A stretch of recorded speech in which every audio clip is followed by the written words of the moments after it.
Hello and welcome to today's Master Manifestor seminar. I'm Jamie, and my goal today is to change the way that you think about how you set goals and achieve them. I'm going to outline for you how to consciously create the things that you want in your life and live as a Master Manifestor. So this starts, like most things, with a discussion about personal power and responsibility. So in any given moment in your life, you have the conscious choice to choose to either be a victim in that situation or to be a creator. So you can be a victim to your circumstances and give your power away and decide that it's outside of your control, or someone else knows better, or place blame on what you're currently creating in your environment, what you're manifesting into your environment, and say that it's someone else's fault or the universe is conspiring against you. It can be someone else's fault, it can be something else's fault. But anytime we abdicate responsibility, we are giving our personal power away. So that is what I mean when I talk about being a victim in any given moment. But you can also choose to be a creator. And choosing to be a creator when you're faced with a circumstance in your life means that you accept responsibility for the creation of that event in your life. And sometimes that can be really difficult, especially when experiences occur in our lives that we can't reconcile with our belief systems, or that we just can't seem to find anything positive, and it doesn't make sense to us. So, when bad things happen to good people, when things manifest in your life, things are going along really well, and then all of a sudden, the whole ceiling comes crashing down and everything just goes to crap, and you're left wondering what the heck just happened. Those kinds of situations happen in life. Now, we could go very deeply into a philosophical conversation about how and why those things happen and how they can be beneficial for your life, but I'm going to leave that for another day. But just know that you do have the choice in any given moment to choose to be a creator in your experience and accept responsibility for what is happening in your life. Even if you don't understand why you have created it, you have still created it. You are solely responsible for the things that you experience in this life. And that is not a value judgment. So if bad things have happened, or you've experienced trauma in your life, or violent acts or abuse or anything like that, that is definitely not me saying that you deserved it or that you created it for some nefarious reason, or it's not a value judgment in any way, shape, or form. We choose different experiences for very complex reasons in our lives. Speaking from personal experience as someone who's experienced a lot of trauma in my life, I can tell you that those experiences have taught me more about myself than I ever would have learned without them. Does that mean that I would choose to do them over again? Probably not. But it does mean that I have learned to find the value in them, and the things that resulted from those events in my life have led me to where I am today. So if you've led yourself to a place where you don't want to be in your life right now, that's okay too, because if you do choose to be a creator, you can always let go of the decision to define yourself using your past. You don't have to define who you are using the events that have happened in your life previously. You can choose to be a creator and choose to be a new creation in any given moment. You do have that ability. You just have to have the belief that that's possible. You have to believe that you can let go of your past. So we're going to talk about some basic truths about manifestation. So we talked about how there are no wrong choices in life. You just decide. You can choose a negative polarity experience where sometimes we experience things through pain and hardship. And you can also choose a positive polarity experience where you experience yourself through abundance and joy and happiness. But there are no wrong answers in life. Okay. Prior to your incarnation here, you set up some things that you would like to experience. Like perhaps you wanted to eat strawberry ice cream because that's something that you've never done before in any of your other lifetimes. Perhaps you wanted to ride a roller coaster. Perhaps you wanted to learn how to pilot a sailboat. Those are just general examples. Obviously, your choices are going to be very different, but those choices, those experiential choices that you set up for yourself prior to your incarnation, are going to occur. They are your destiny, your fate. They're not going to pass you by because they're things that you said that you wanted to experience.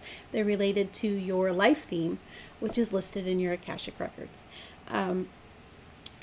Those things may seem immovable in your life because they basically are. It doesn't matter which road you take, all roads lead to the same destination in your life. You can choose how you would like to travel, who you would like to travel with, how long it takes you to do that. You have a lot of freedom of choice within those parameters. But it's like choosing a video game. If I want to play Skyrim today, then I'm going to put Skyrim in the console to play, and then I can't complain that when Skyrim loads that it's not Don't Starve.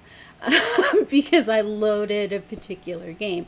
And your life is very similar to that. You've chosen to play a particular flavor of an experience here on Earth, and that's what's going to play out for you.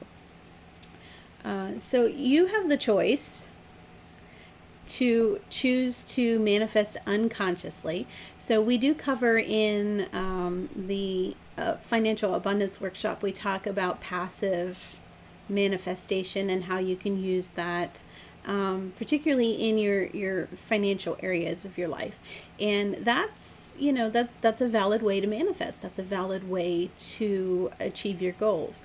But what we're going to talk about today is consciously manifesting, and that's a little bit different.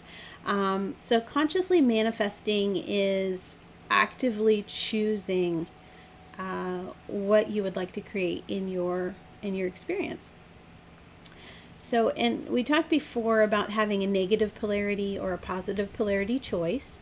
And the choice is basically the difference between creating heaven on earth for yourself or hell on earth for yourself. And it's basically the difference between choosing if you would like to watch a drama or a horror movie or a comedy or a romantic, a romantic storyline. You have the choice in which movie of your life you're going to put in. You can choose either one. They're both, valid experiences. They're both going to end up being good movies because you're the creator. They're both going to be valid experiences that teach you about yourself. So, but it's important for you to understand that if you feel like you're stuck in a battleground, if you feel like your life is always a struggle, the first step is to understand that it doesn't have to be that way if you don't want it to be that way. Now, I do know some people that if their life was not a constant struggle and there wasn't someone attacking them online and some relative talking crap about them for them to fight against, their life would be completely boring and they would be very unhappy. And that sounds a little counterintuitive and strange, but humans are complex, and some of us like the drama, and some of us came here to experience drama and strife and fighting, and we want to be either the good guy or the bad guy. And some people have chosen, an experience where they are the bad guy and people are always out to get them. And, that's a valid experience too. It's not my place to judge, and it's not your place to judge. You get to choose your own experience. So it's important to understand that while we can choose to consciously create our experience. That does not mean that you can avoid negative polarity situations altogether. Negative polarity situations, there are two basic types that we can experience, and the first type is like we talked about. And a lot of times we will attract a negative polarity experience for nothing more than the fact that we aren't clear on what we want. We don't know what we want in life. We don't know what we want to create. The energy is very diffuse, and it's not very focused. So in that case, when you don't put out the correct vibration for exactly what you want to match with, you get an experience that's generally a negative polarity experience that gives you a whole lot of what you don't want in life. And when you get what you don't want in life, it can be a very painful and chaotic experience. And it still helps you define what you do want, because you know you don't want what you just had. So it brings you one step closer to learning what you do want to create in your life, but it's doing it through the stick method rather than the carrot method. You know, there's an old adage that there are two ways to get a donkey to move, the carrot or the stick. And that's definitely true. And you get to decide which type of, situation you're going to motivate yourself with in setting your goals. Are you going to choose a carrot moment or a stick moment? But that doesn't, like I said, it doesn't take away the validness of the experiences and the lessons and the value of the things that we can learn about ourselves from those types of negative polarity experiences. They're still valid. And if you enjoy learning through a negative polarity experience, that's, you're right to do that. But I'm going to guess that most people would rather have a positive polarity experience. Because we, as humans in general, don't like pain and suffering. So we do have a second type of negative polarity experience, and that's the one that you're not going to be able to avoid. And there's a reason for that, because it is naturally a part of the manifestation cycle. So all things in nature go through a natural life cycle of destruction and creation. So if you're constantly creating new things, if I'm constantly making art and I fill all of my walls with new canvases that I've created, pretty soon I'm going to run out of space. So, the destruction process allows us to clear way for new things that we create in our life. And sometimes, a lot of times, that happens through a negative polarity experience. You have to make way for the new by clearing out the old. And this is the process that we use naturally of letting go of things that no longer serve us. And sometimes that isn't always a smooth and easy transition, and most times it's not, because humans like to hold on to the things that we know. We like the known and we fear the unknown most times. So even if it's not serving us, even if it's hurting us, even if it's painful and dysfunctional at this point, a lot of times, depending on how stubborn you are, you will continue to hold on to it, whether it's yours or not any longer, whether it's a vibrational fit for you. You will continue to hold on to it until a negative polarity experience comes along and clears the way, so that you can create something new, because it's time. And these are points in our life that really aren't optional, okay? It's just part of the process. It's like a plant dying. If you have an annual plant, they kind of look a little droopy and dead at some point, and they, may hibernate over the winter. But, come spring, there'll be new shoots, and they'll come back up again. Your soul, your experience in this lifetime, you do the same thing.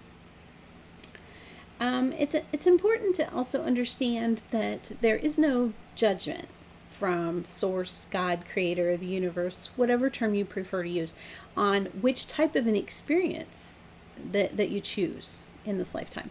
So if you are choosing negative polarity experiences, that is not a punishment from God.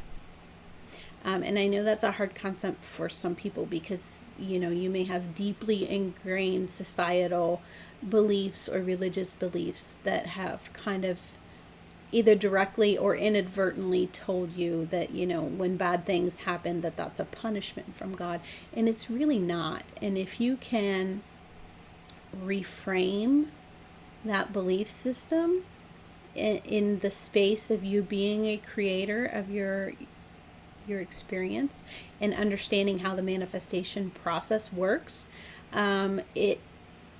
it's really a liberating experience. So I would encourage you to take some time, if you struggle with that concept, to take some time in meditation or journaling or talk to your guides or whatever your process is to work things out, and just, examine if that's a belief that you want to continue to hold or not, and if it's serving you or if it's time to replace it and let it go.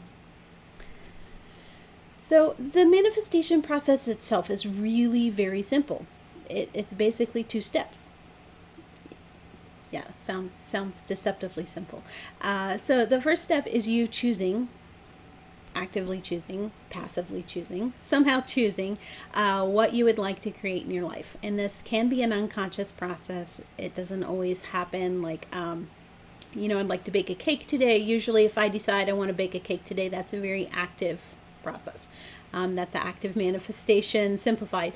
But if I decide to, go take the highway to work instead of the back way, and I get in a car accident, that can also be, a form of manifestation, but it's a little more passive because I chose a path that I didn't quite understand clearly what the results were. I may choose a lot of different unconscious activities during my day that achieve goals that I wasn't actively thinking about. That we tend to not always be aware of what our actions will create.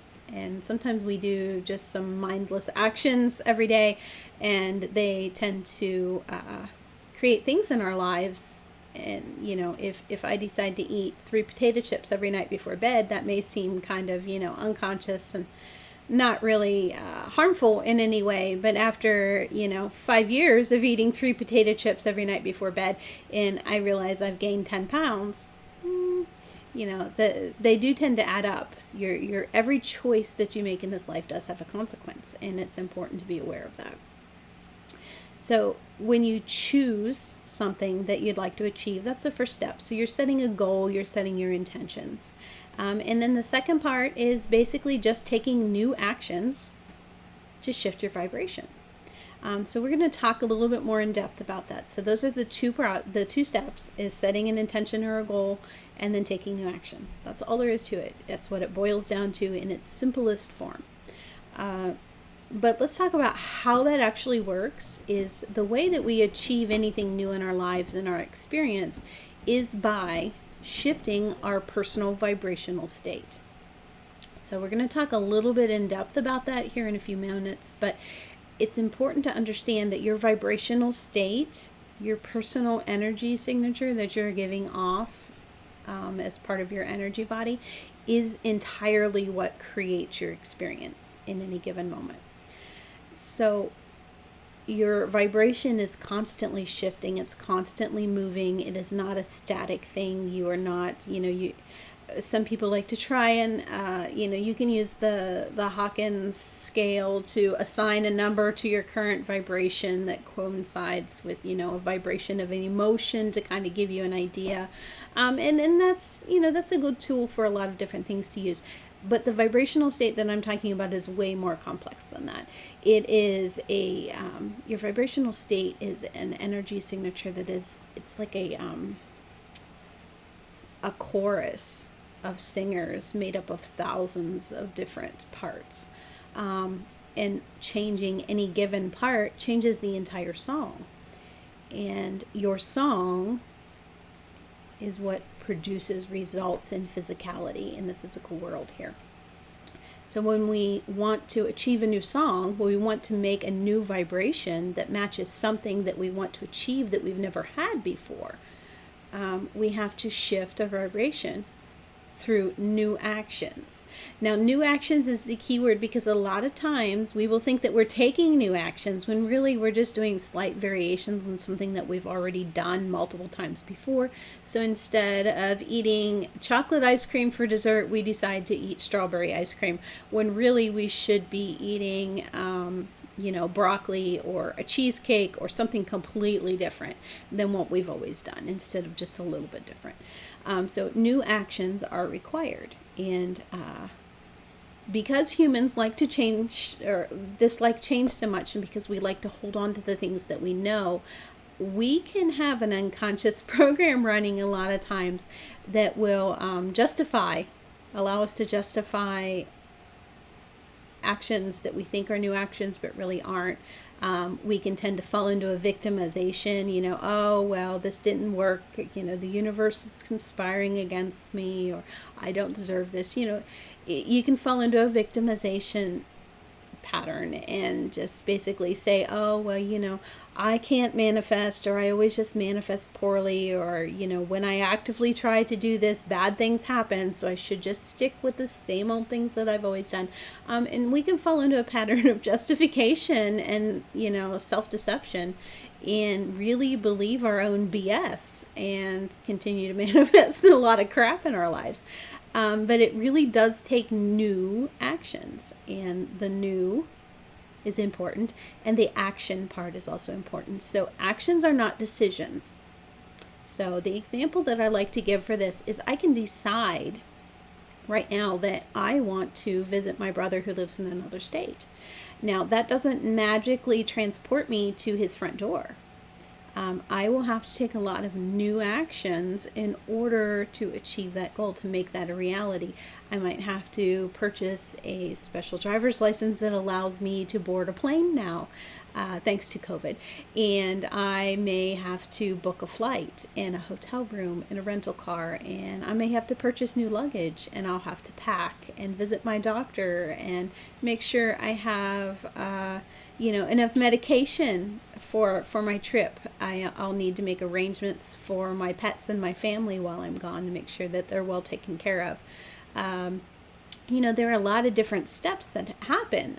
I actually have to physically drive to the airport and get on an airplane in order to make that happen. And those are all new actions. That's not me deciding that I want to do something. That's not just setting the intention. That's actually doing. You have to be doing it. In the physical plane, which is what Earth is, we actually have to do work. In order for that to come about, it requires physical action. It requires work, not just sitting around thinking about it.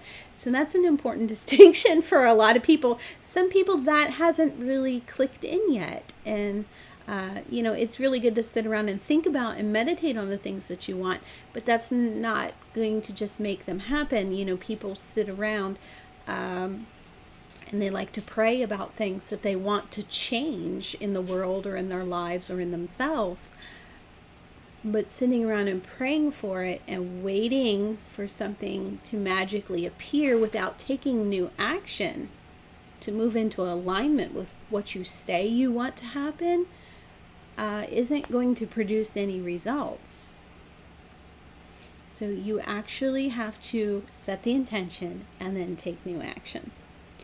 So when you take new action, it changes your vibration. You're doing something new. You're doing something new physically on the physical plane, and it creates a change in your soul song. It creates a change in your vibration.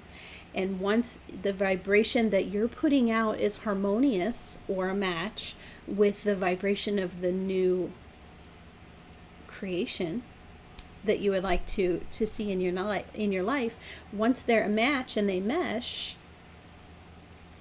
then you are able to perceive and attract your goal of what you're trying to achieve, and it will move into your experience. So the process of the mechanics of how that actually works behind the scenes is actually very complex, and that's something that we address. That's something that I look at personally when I do a manifesting blueprint session for a client, is the mechanics of how they make that happen. But you need to know that all of that works seamlessly. You already know how to manifest. You do it all the time unconsciously. It's how you're designed. It's like, you don't have to tell a rabbit how to eat grass. They already know. Okay? They already know how to eat. They already know how to sniff out the clover because they like it best, or the dandelions. And they just go and do it. It's part of their nature. And this is part of your nature too. But we can tweak the process, and we can use an understanding of the process, and particularly your personal process, a deep understanding of your personal manifestation process, in order to help you clear a lot of the limitations that we tend to drag into our lives. It's often said that humans are masters of limitations because we like to challenge ourselves. We like to see, well, what happens if I make it harder? What happens if I, if I do this, with one arm tied behind my back? What happens if I add 6 obstacles instead of 2? What happens if I make, if instead of running a marathon on flat ground, if I do it on hills? We're always challenging and pushing and trying to create new situations that tell us more about ourselves and how we can experience ourselves. So we're going to talk about the number 1 rule in manifesting. So there is one rule, and one rule only, and that's that there is no external authority that governs how or what you can manifest in this life. So there are no limitations. In reality, there are no limitations. You are your only limitation. And being your own limitation is actually a pretty big limitation, because we tend to really muck things up with negative intentions, expectations we place on ourselves, expectations other people place on us, or we allow to be placed on us, and a lot of negative thinking, a lot of negative thought patterns, a lot of we can draw in some attaching souls. We can draw in, fragmented soul fragments. We can drag in past life influences. We drag in all of this stuff with us, and it just makes everything really complicated. But when it boils down to it, you are the only one who decides what you create, what you can and cannot create. And you cannot create something that you don't believe that you can create. So that's an important concept right there that you might have to stop and think about. So if I am at a vibration where I am living in poverty, I may daydream about winning the lottery. But if that's not something that I believe that could happen to me, or if I'm holding on to a belief that says I don't deserve to not be in poverty, I don't deserve to be financially independent, if I'm holding on to a belief system that encompasses that vibration, I can't manifest something that is out of alignment with my own personal programming.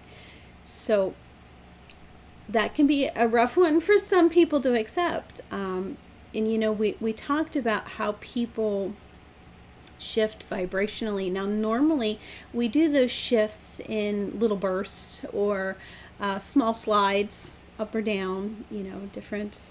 We just take little steps to change our vibration. That's why usually manifestation takes some time. But when you experience a large jump in vibration, so, and I'm going to give you an example that I'm sure we've all heard about, somebody who wins the lottery overnight. So they've gone from whatever their experience is to a whole new world, essentially within a few moments. And, most of those people, if you check back on them 6 months, 6 years, usually they don't make it 6 years. Usually it's 6 months to a year. If you check back in on them after they've won the lottery, you're going to find one of two things. One, they've either lost all of their money, or 2, they're very miserable.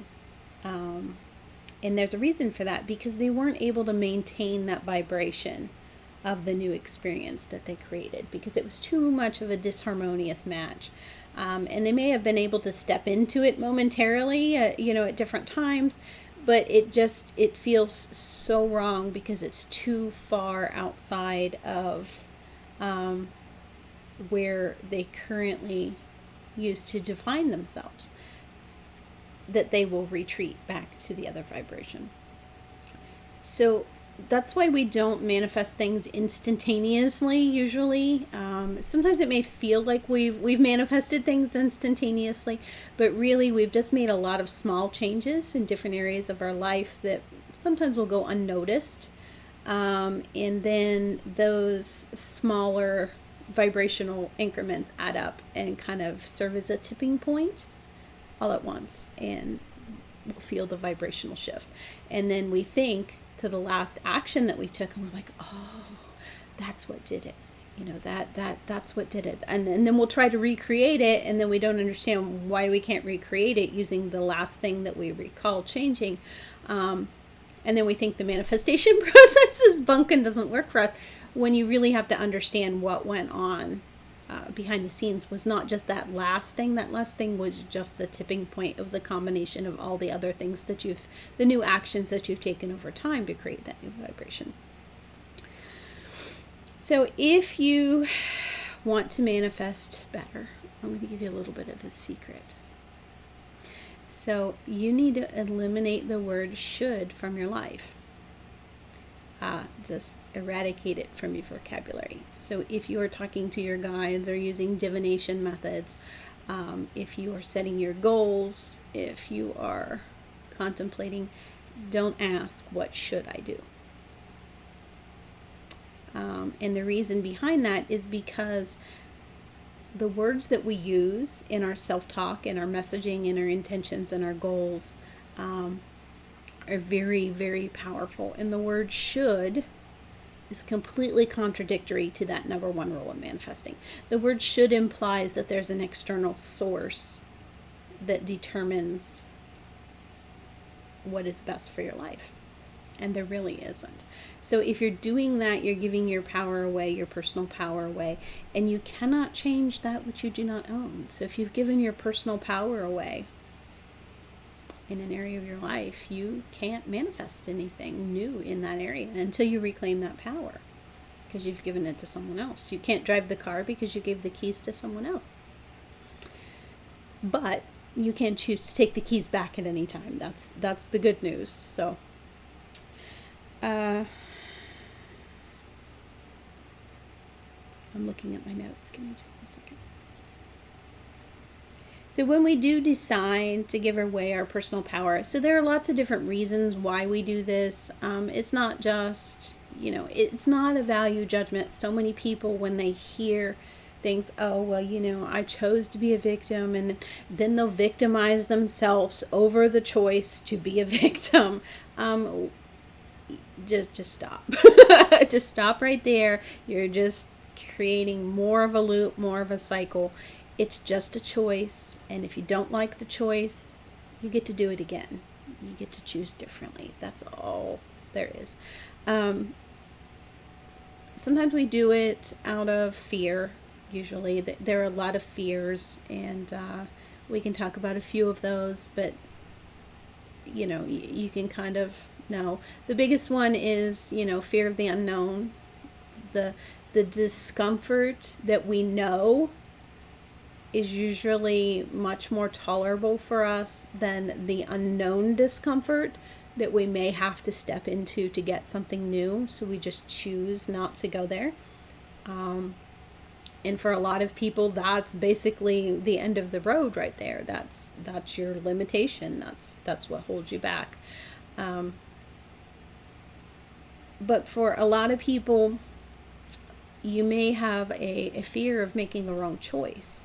And this happens a lot when we believe that we've made a choice that has hurt someone else, or that resulted in a very painful experience in our lives, and we immediately place the blame and make a neural connection between our choice in manifesting something and the resulting horrible consequence that we don't ever want to repeat in our lives again. So we make a correlation and we just decide that all creation is bad. And when we do that, we abdicate responsibility for our lives. We give our personal power away. A lot of times you will see this happen. People will give their personal power away to a religious system, religious belief system, or their tribal beliefs of society, or their family, or their spouse. They will find some outlet to give their personal power away, and then they will just sit back and stop creating new things in their life. And invariably, every time that a person chooses to do that, it is a process that results in negativity, lower vibrations, more negative polarity experiences in their life, victimization loops that play out over and over. People will rob them, people will steal from them, they will cheat. They will be victims of violent crimes. They will have people backstab them and betray them. Their spouses will cheat. Their relationships will deteriorate.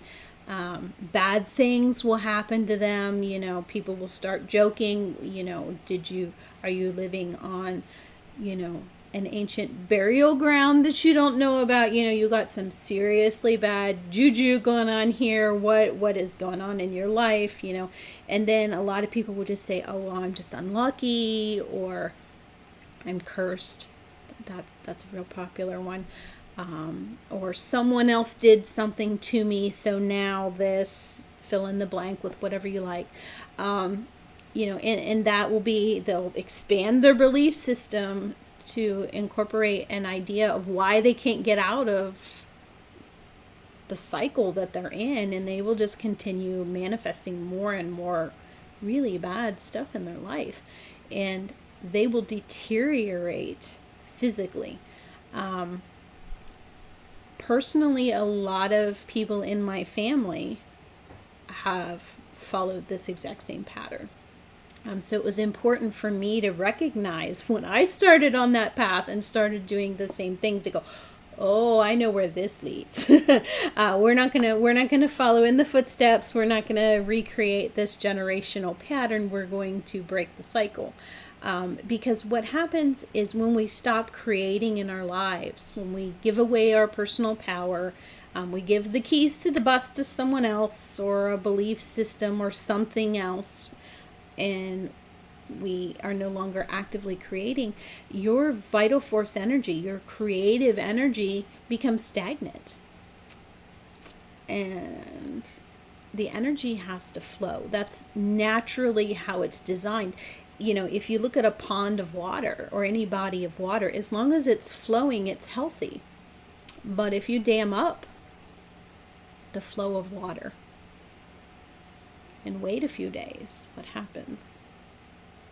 That body of water becomes stagnant, and it quickly becomes very, very gross.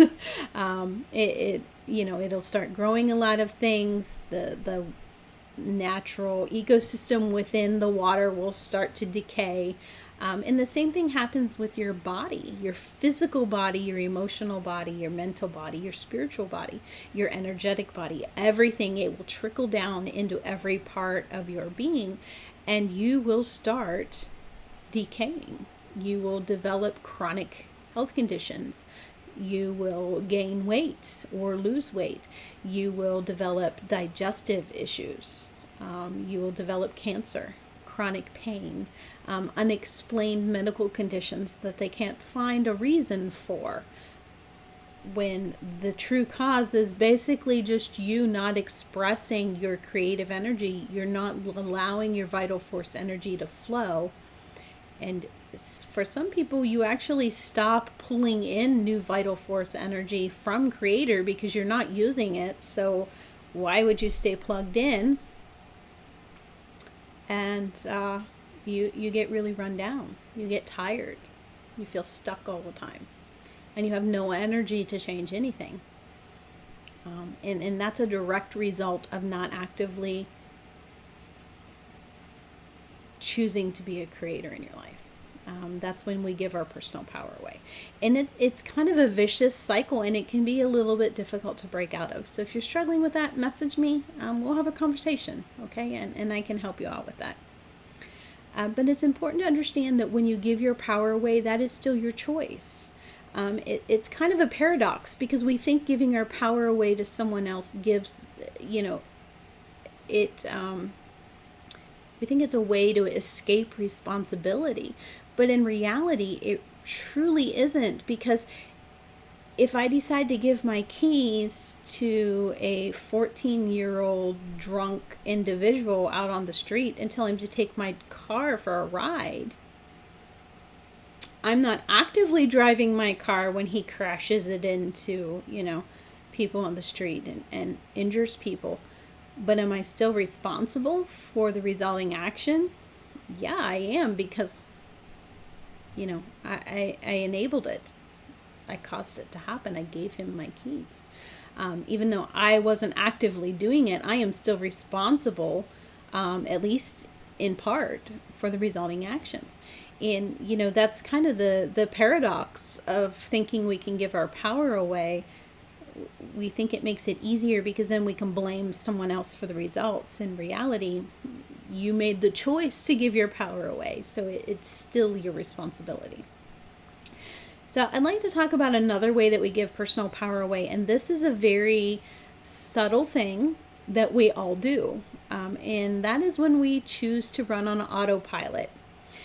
So I'll give you an example of running on autopilot, and we all do it. It's when we have a particular routine that we do day in and day out that we just do mindless actions about.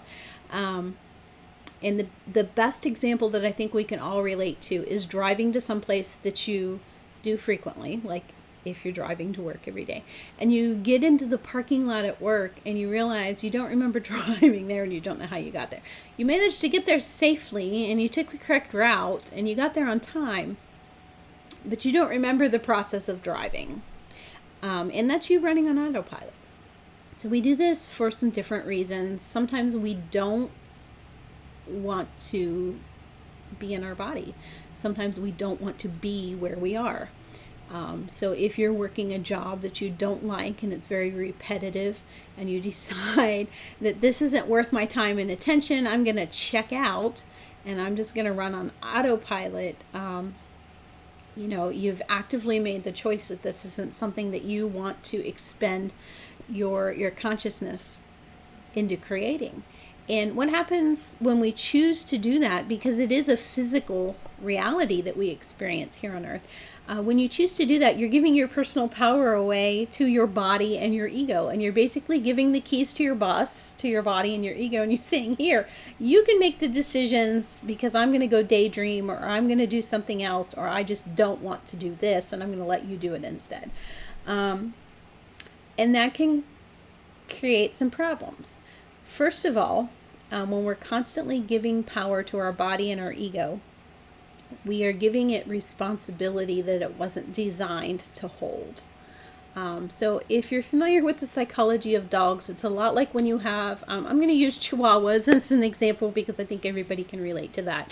It's a lot like when you have a Chihuahua and the Chihuahua comes home and it's cute and it's adorable when it's like this big, and you give it everything it wants. It whines, it whimpers, you cover it up, you give it all the treats every time it asks because it's adorable, and you just can't say no. And then as the dog grows up, it has learned through your behavior, through the process as it was growing up, that when I do this, I get this, and when I do this, I get that. And all I have to do to get what I want is to do, this list of things. And it learns, I hit this button, I get this. And it starts to think that it's in charge. And because dogs are pack animals, if it thinks it's in charge, it thinks it's the pack leader. So then it thinks it's in charge of everything. It's responsible for everything.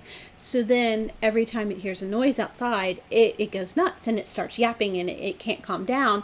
And, any perceived threat, it's on edge all the time. It's constantly purveying its environment for, threats and things and unknowns, because it can't handle the responsibility of being the pack leader over a house full of humans because it's a tiny, 3-pound chihuahua. It's not designed to be the pack leader. It might be able to lead other chihuahuas, but not fully grown humans, with in some cases, more intellectual capabilities and a lot more freedoms and things. So it creates a lot of chaos for dogs when they think that they're in charge of people because they think they're responsible. And it creates a lot of really bad behaviors and anxiety and things. So when your ego and your body are given this huge amount of responsibility, your body is constantly purveying your environment for potential threats. And we experience a lot of stress over things that really aren't stressful. And our environment becomes a continual threat. And we're always on edge, and we have anxiety that we just can't seem to dissipate no matter what. And we don't understand what's wrong, and we just have, this pervasive anxiety disorder. And we go to the doctor and they give you medication, and the medication kind of like numbs it for a while, but as soon as the medication wears off, it comes right back. And the reason that is because your body is driving your bus. And it doesn't have the capability to drive the bus. So it's constantly worried it's going to crash and bad things are going to happen. So the way to fix that is to take back the power. Because when we don't, it also creates a side effect of you not being able to honestly look at your actions. You cannot perceive your own actions without a filter of it going through your body and your ego first. So therefore, we can't be responsible for our own actions because we can't see them clearly. And it creates a lot more victimization loops in our lives, and we create more and more and more to try and get out of the cycle, and it only puts us deeper in, and the anxiety only grows worse. So how do we fix this? The good news is it's really easy to fix. Just stop running on autopilot. You can actually have a conversation with your ego and your body and just say, hey, I really appreciate the things that you've done for me, and you've done a great job. I'm sorry.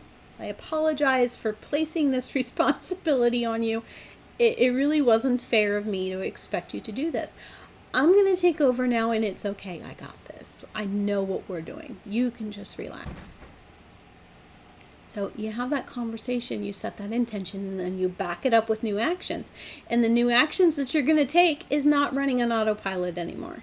So when you catch yourself in those moments, in the shower of just mindlessly washing your body in the exact same routine and zoning out, you stop yourself and you break the habit. Create new action. So if I notice that I am zoning out when I drive to work every morning, the next day I may leave 20 minutes earlier and take a new route. I may decide to take a bicycle or a bus or carpool or do something different. Whatever actions are available to where, that are applicable to your situation. Just do something different. And the new action will take that power back from your body and your ego, and it places it back in your hands. And it really is that simple. But you have to be aware of it, and then you have to choose to do differently. So we're also going to talk about the myth that you can make a mistake in your life. So do you remember how we talked about how your vibrational frequencies determine your reality? So when you incarnate into this lifetime, you come in with a range of vibrational frequencies that are possible for you. Now, the reason why we do that is it's not that this is all you're capable of. It's not, you ended up here on your last life, so you can only move to here in this life. And, we can only do it in little stages, and this is all you're allowed. You're only allowed these 3 breadcrumbs because this is all you're worth. It's not that at all. It's not a value judgment, okay? It just means that this is what you've chosen to experience. Now, our reality is actually multiple dimensions layered on top of each other. And Earth happens to be one of the densest realities that we can experience. So we are at the bottom where things are very dense. Everything is on a physical level. It takes a lot of work to actively move through this plane. It's a very dense reality, and we've chosen this experience because it has unique gifts and lessons and things that we can garner from this, okay? Because I'm going to tell you, I get this question a lot. I hear a lot of people say, what's my purpose in life? And I'm going to tell you, your purpose in this life is to express your divinity through your humanity, okay? So each soul was created with a unique set of qualities. So every soul is unique, okay? Every soul isn't necessarily different. It isn't special, okay? You're not special. You're not, special implies that you are better or worse than someone else, or they are better or worse than you, that there's some sort of hierarchy, and there really isn't. All souls are equal. They're not special, but they are different, okay? You are unique. You were created with unique ingredients, okay? And the combination of those ingredients that were chosen to create you at any given time, if I make a cake and I choose different ingredients, if I trade out the oil for applesauce, or I, use 3 eggs instead of 2, or I add, some cocoa, that's going to completely change the cake. Depending on the ingredients, it creates a new something the sum is much greater than the parts, okay? And that's how your soul is. So you were created to express yourself authentically according to the cake that you are, okay? So some of us come into this world being a chocolate cake. Our souls are created to be a chocolate cake, and we are surrounded by strawberry cupcakes, and we think we need to be a strawberry cupcake. So if you are constantly trying to experience yourself as a strawberry cupcake because that's what you see other people doing, or that's what you think you should do, there's that word again, you're going to have a really bad day, because you're not a strawberry cupcake. You're a chocolate cupcake. Chocolate cake. You're not even a cupcake. And what you came here to do, your life's purpose, is to express yourself authentically as who you really are, at a soul level, without all those limitations that we talked about. Okay? So that's the secret. But let's get back to why you can't make a wrong choice in life. Okay, so you come in with this set of vibrational frequencies that you'd like to experience because they're in alignment with your chocolate cake experience. Okay, these set of vibrational frequencies define what a chocolate cake is experienced like here on Earth.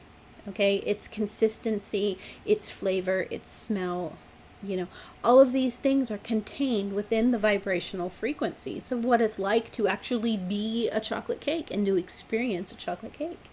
And then you go out into the world and you give yourself all kinds of limitations and things, and you experience yourself over and over and over again through the vibrational frequencies. And you learn about yourself. And how do I react in response to this limitation or this experience? How can I learn more about myself? How can I express myself more fully, more authentically, in spite of the limitations that I've given myself? It's really a beautiful story that we've all chosen to create for ourselves, because no one wants to read a story where the princess is born into privilege, gets everything she wants, never faces any adversity, and lives happily ever after.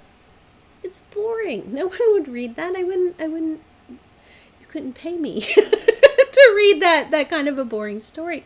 We want protagonist and antagonist and drama and plot twists. We want the experience, the flavor, the spices, the differentness. That's what your soul craves, and that's what you're here to create. So that's why your life isn't all unicorns and rainbows and heaven on earth, and perfection, because honestly, you've experienced that before and it was really boring and you don't want to recreate that again. That's news to some people, because some people are trying to evolve off of the earth and have their own heaven on earth experience and have everything perfect.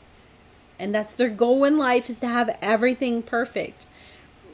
And it's an uphill battle, and it's a struggle all the time, and nothing is ever perfect, and change always tears down their hard work, and they become very bitter and very unhappy in life usually, because they're striving for a goal that is out of alignment with their divinity.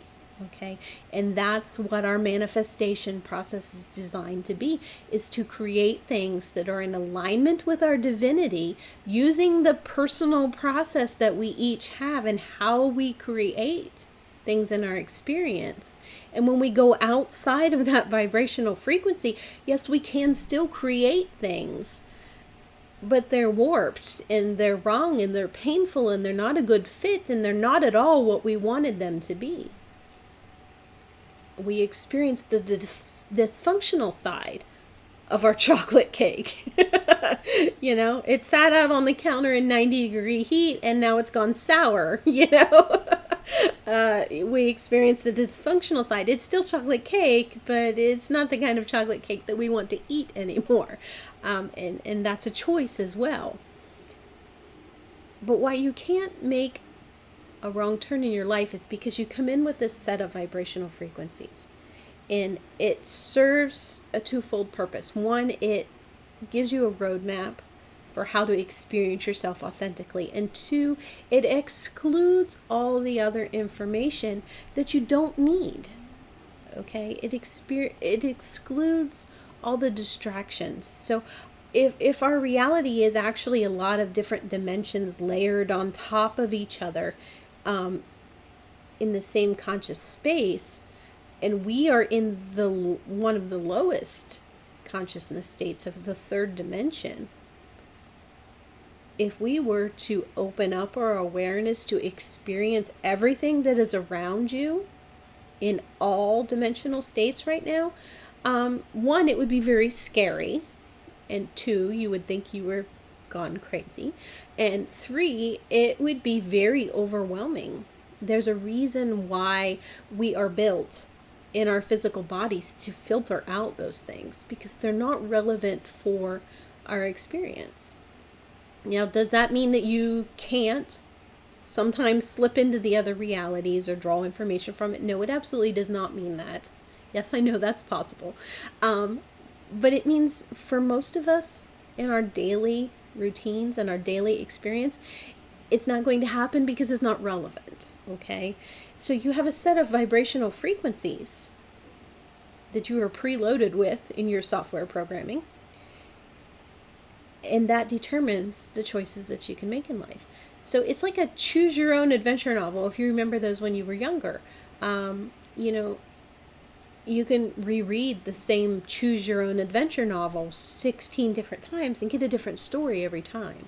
You can even get different versions of alternate endings, but it's still the same story. It's still contained within the same book, within the same vibrational frequencies. Okay? So you really can't make a wrong turn in life. You can't make a wrong decision. Okay? All roads lead to the same destination in your story of life. So if you have a fear of making a wrong choice or doing something wrong, which a lot of us do, even if it's not a conscious fear, we have that unconscious fear. So if that is a valid fear for you, something that is limiting your creation ability, something that's holding you back, you can look at that and you can choose to let it go, because you can't make a wrong turn. All choices in your life are valid. Okay?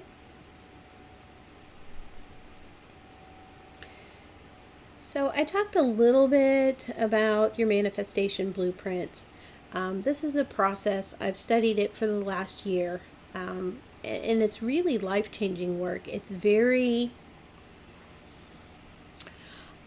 I never know what word I want to choose when I describe the manifesting blueprint. It's a very dynamic field of study. Okay. And what we do is we take information from your Akashic records on your divinity, who you are at a soul level, who you came here to experience yourself as. And we combine that with information from your seventh dimensional divine soul blueprint in order to discern the hows and whys of how you manifest new experiences in your reality.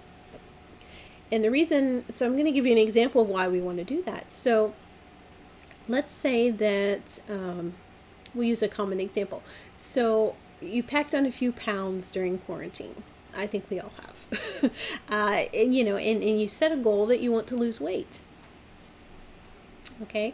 Seems pretty logical. Now, for most people, they would look around them, and all you have to do is say that you want to lose weight in the vicinity of your cell phone nowadays, and you will get very targeted ads from your social media platforms on ways to lose weight.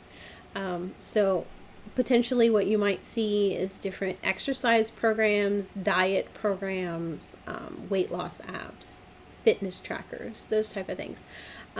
So you have all of these tools available to you.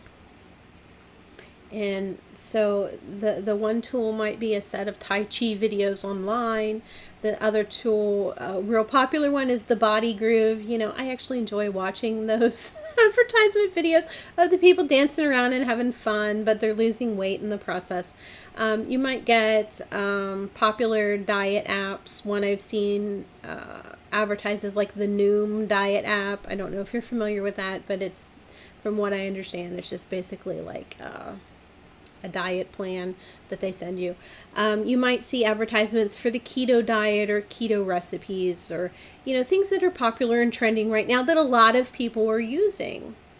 And you might think, oh, well, I'll take a little bit of this and a little bit of this, and I'll try this because I watched that advertisement and it worked for that lady, and I can relate to her because we have about the same amount of weight that we want to lose. The amount of weight that I want to lose is the same amount that she lost. And, she's about my age. And if it worked for her, then it should work for me. And we take all of these things that we gather from our environment, all of these tools and building blocks in our physical environment, and we put them together and we try to recreate them in our own life to manifest a goal of losing weight. And for a lot of people, it doesn't work. And then we think there's something wrong with us, and we think we're broken. We think we deserve to be overweight, or, fill in whatever victimization statement that you'd like to put in there. It doesn't even have to be an active victimization statement. It can just be a pity party statement. I personally prefer the pity party statements in my own life, so I'm very familiar with those. But we go through this process and we don't understand why it worked for them, but it doesn't work for us. And the reason behind that is because of your manifestation blueprint. They have their own unique manifestation blueprint. They have their own divinity. And if that tool, that process is in alignment with their divinity and their personal manifestation blueprint, and yours matches up with them, it's going to work for you just like it worked for them. But if anything is out of alignment, it's not going to work for you. Okay? And it's not that you're broken. It's not that there's something wrong with you. It's not that that's not a valid path to that goal. It's just not a valid path to that goal for you. Okay? So when you understand your manifesting blueprint and your manifesting process and how that works, then you can make adjustments in your own path.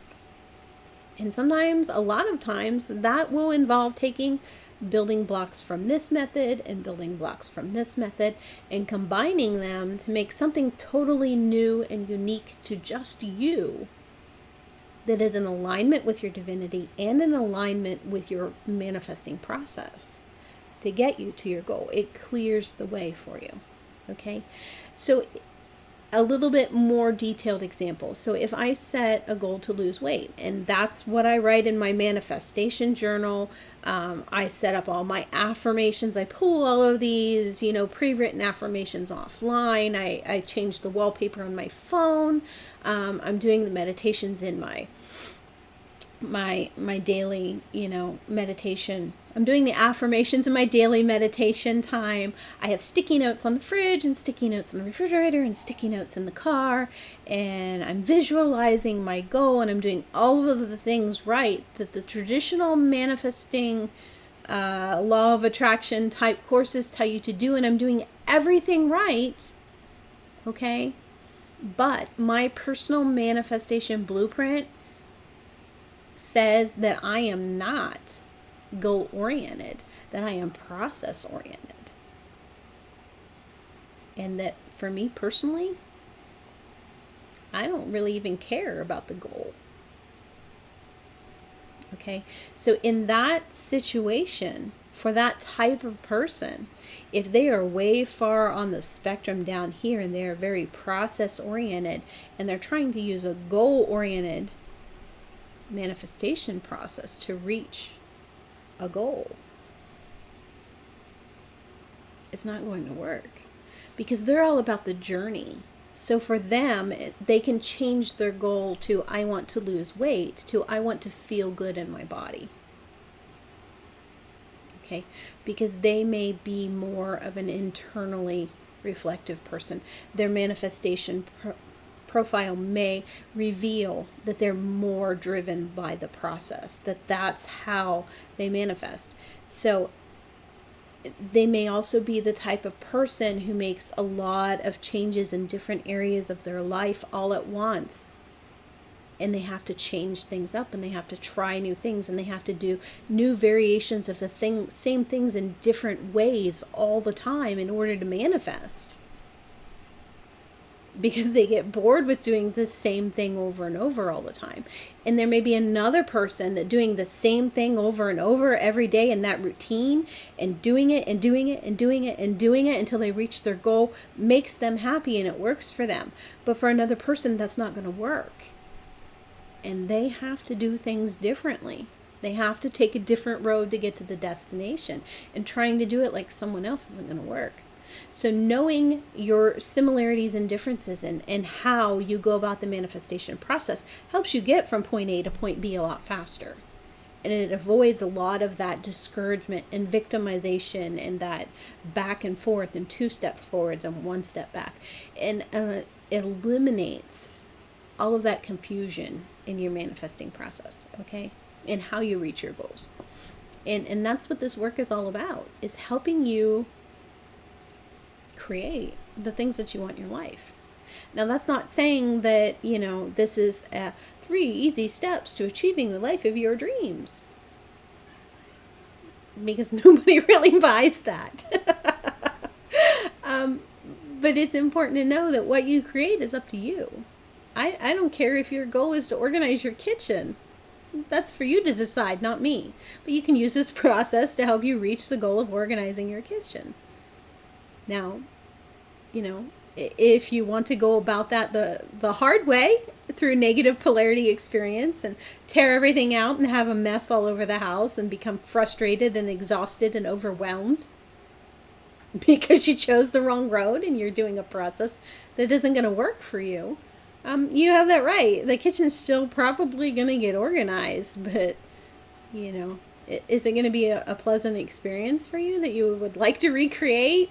Probably not. It might make a good joke, about how mom likes to squirrel clean or tear the entire house apart 2 weeks before Thanksgiving and everyone's going to come over. True story there. But, it doesn't have to be that way. And that's the whole point of learning to live like a master manifestor, is it doesn't have to be that way. You get to choose. So one of the last things that we're going to talk about is vital force energy. So vital force energy, we talked briefly before, is how you create. And most of us are designed to get the majority of our vital force energy directly from source, creator, the universe. It's your pipeline through your crown chakra to unlimited vital force energy of the universe. This is creative energy, and we use that to power our bodies and our experiences, and we use that to create new things. We also get some of that from other people, and that's a natural process. We are designed as human beings to exchange energy with each other's people that we come in contact with. That doesn't make you an energy vampire.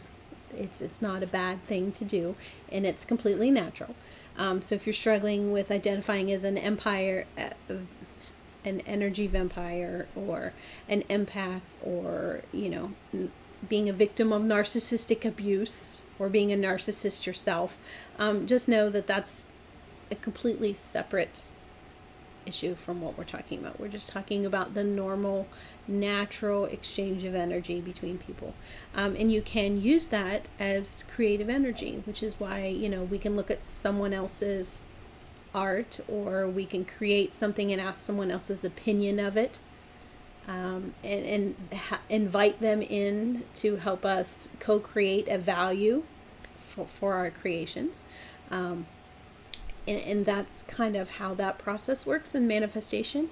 But the majority of your energy is going to come directly from source. And yes, I am aware that there are some people who have chosen to completely shut down their connection to source and do not draw any vital force energy from source and get it completely from other human beings. Yes, I am aware of that. But for the majority of people, that's not the case, okay? So chances are fairly good that if you're watching this, that's not you, okay? You get most of your vital force energy from the universe, from source, creator, God, whatever term you prefer. And it works a lot like a hose. So if you're, the analogy that we used before about how the energy has to flow, okay? If you are out of alignment with your divinity, then your hose is kinked, okay? It has some issues. And you are limiting your access to vital force energy. So that's why we always want to be in alignment with our divinity, because it gives us access to more vital force energy, okay? And we express our creative manifestation energy, our vital force energy, in 3 key areas of your life, and that's your physical health and well-being, your relationships, your sexuality, your romantic endeavors, and that can also include creative expression. If you're thinking, oh, but I'm celibate, still applies to you. You still have sexuality, you still have sexual creative energy, you just express it outside of the realm of sex. That's okay. And then the third area is your physical abundance, and these are basically the building blocks that you use to create new manifestation in your life. And for most of us, that's money. Okay, the majority of your physical abundance is going to come directly from money or financial abundance. But it's also important to understand that you shouldn't limit that area just to money and focus solely on money, because you may have other forms of abundance that you're able to attract into your life if you broaden that concept to include, gifts from other people, or synchronicities where people just show up and do exactly what you needed to be done without you having to do it. It's still an act of abundance, okay? It could be new education, it could be gifts from others, it could be trade of services, it could be a trade of goods. There are a lot of ways that physical abundance can show up in your life. And it's also important to know, if you're going to be a master manifestor, that if you have a misalignment or a blockage in any one of those 3 areas, it's going to affect the other 2. They're all connected. They're all part of you, okay? So if we experience a blockage in any one of those areas, it means that vital force energy is not flowing, okay? It's become stagnant. And do you remember what we said happens with stagnant energy? So they show up, we can predictably look at the issues that a person is having in their life, and predict where the blockages lie.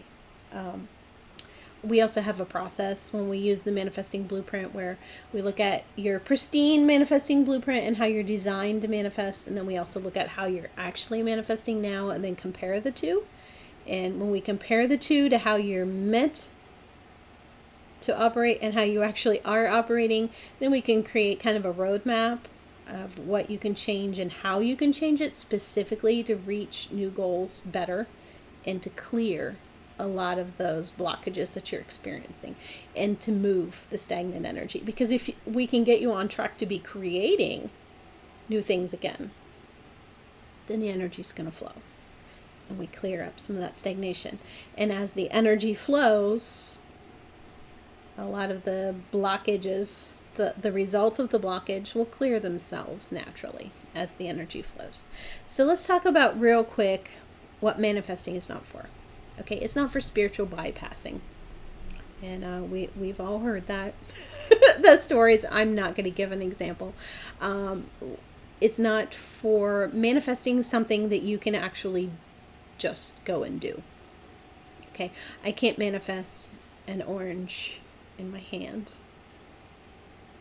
right here. I have to actually get up and walk to the kitchen and get one out of the fruit bowl and put it in my hand. Okay, it just requires doing.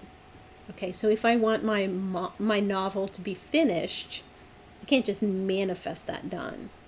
I have to actually do it. Okay, I have to put in the work. We're in the physical realm. It requires work. It requires some dissonance. Okay, it's important to understand that as you're changing vibrational frequencies, there's going to be dissonance. You're moving from the known into the unknown. It's going to be difficult. You're going to be outside of your comfort zone. Okay, so if you're not willing to experience energetic dissonance, vibrational dissonance, some discomfort, some, venturing into the unknown, then you're not going to create anything new in your life. Nothing. Because it's part of the process. Okay? So it's not for creating emotional states of being. And this one is going to be hard for some of you, so just stick with me for a minute. Because I know you can't manifest happiness. Okay? Now, I can hear some of you already. But happiness is on my vision board. It's on my list. I'm sure it is. And as well it should be, and you have every right to include it. But let me explain the difference. So I can't manifest happiness because it's an emotional state. And to a large part, emotional states are choices. So that concept may be difficult for you to grasp.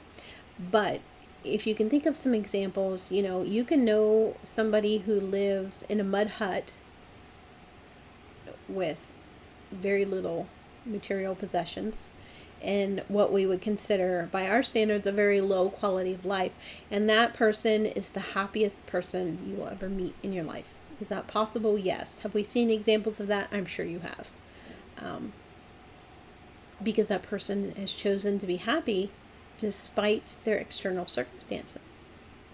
They have a different set of limiting beliefs than you do. They have a different set of belief systems that define what happiness looks like for them. Okay? And you can also see a millionaire or someone who we would, most of us would define as having everything, and they'll be miserable and self-destructive and hate their lives. And that too is a choice. Okay, so for a lot of us, that's a concept that might take some time to sit with. Okay, so you can choose to be happy. Now, does that mean that if my mother just died and my dog died and I lost my home because I didn't pay my rent and I'm homeless now, does that mean that I can just choose to be happy in that circumstance? No, that's not invalidating other feelings. Okay, you don't have to be positive and happy all the time. That's not what this is about. This is about if you're wanting to create happiness in your life, you just choose to be happy. Okay, now for some of us, that might include manifesting through a negative polarity experience the removal of some things in our lives that make it very difficult for us to be happy. Okay. It might also mean that for some of us, we have to manifest new things in our lives that make it easier for us to choose to be happy. Okay, so you can manifest. So for me, if I were to manifest another cat, yes, I know I have 5, but I there's always room for another one. I can manifest another cat or another dog, or a trip to the beach. And that would make it very easy for me to choose to be happy. Now, I can manifest the things that make it easier for me to stay in that vibrational state, that emotional state of happiness. Okay, so that you can do. But you can't just manifest happiness. You can't manifest an emotional state. Okay, so that's the difference. You also can't, and we mentioned this before, but I'm going to say it again because it's important. You can't manifest something that is outside of your faith, your belief system. You can't manifest something that's too far of a vibrational match. We talked about that. And you can't manifest something that you believe you can't have or you don't deserve to have. Okay, so that's why a lot of times in our workshops, we look at limiting beliefs and we look at negative thought patterns. And we look at these things that we can use to hold ourselves back from manifesting better things in our lives that we say that we want. But we're still running programming internally that tells us that we don't deserve that, or that's actually bad, or if I take this, if I have financial freedom, then I'm taking it from someone else who needs it more, or money is the root of all evil, or, fill in the fear, the negative thought pattern, the limiting belief. Okay, so if you don't believe that you can achieve it, if you think, oh, well, I want to run, I would like to achieve the goal of completing a marathon, but I don't think I have the physical ability to run a marathon, and I don't think I ever can have the physical ability to run a marathon, then I'm not going to achieve it. But we've all seen examples of, the Boston Marathon bombing survivors who came back and finished the marathon as a double amputee, or, despite all the odds, because they didn't let a limiting belief stop them from achieving their goal. And that's the same concept that applies here. So we talked about what limits us from manifesting the things we want in life, and it's pretty simple. It's basically you. Okay, so if you're not achieving what you want in life, you need to look at why you're holding yourself back, how you're holding yourself back, and your motivation behind that, which is usually a fear. I'll give you a little clue. It's usually a fear. And you can look at those. You can take one of our workshops. You can message me for a session, and we'll talk about, limiting beliefs if that's an issue for you, and we can help you clear that up. But you are the only thing that can prevent you. Remember that number one rule in manifesting? The only thing that can prevent you from manifesting anything in your life is you. You are the creator of your experience. So let's talk about what your future might hold. What does your future look like? So let's talk about your daily habits. What did you do today? Did you do the same thing today that you did yesterday? Because if you did, I can tell you exactly what your future holds. Is exactly what you manifested today, and probably what you manifested the day before that. Because if you remember, the process of becoming a master manifestor is embracing the fact that you need to take new actions in order to achieve something. So your daily habits define your reality. I'm going to say that again. Your daily habits define your reality. So that's where you need to take a very hard, honest look at your life. Is what are you investing your time, your treasure, and your talents in? Where are you expending your vital force energy every day? Is it escaping your current reality? Is it finding ways to not be in your body and be present? Is it in being busy but not being productive? Is it in researching and learning, but never actually putting that knowledge into action? We all do it. So it's important to look at what you're doing. Okay, not what you say you believe. Yes, those things are important. But when it comes down to it, what you're actually doing, where you're expending your energy physically, is going to determine what you're getting. Okay, it's going to determine your reality. Nothing new happens outside of your comfort zone. So you have to be willing to embrace the vibrational dissonance and the discomfort that's going to come with growth and change. Okay? So if you're willing to take new action and embrace that vibrational dissonance that you're going to experience, then you can create limitless creations. You can choose to create that life of your dreams if that's what you want.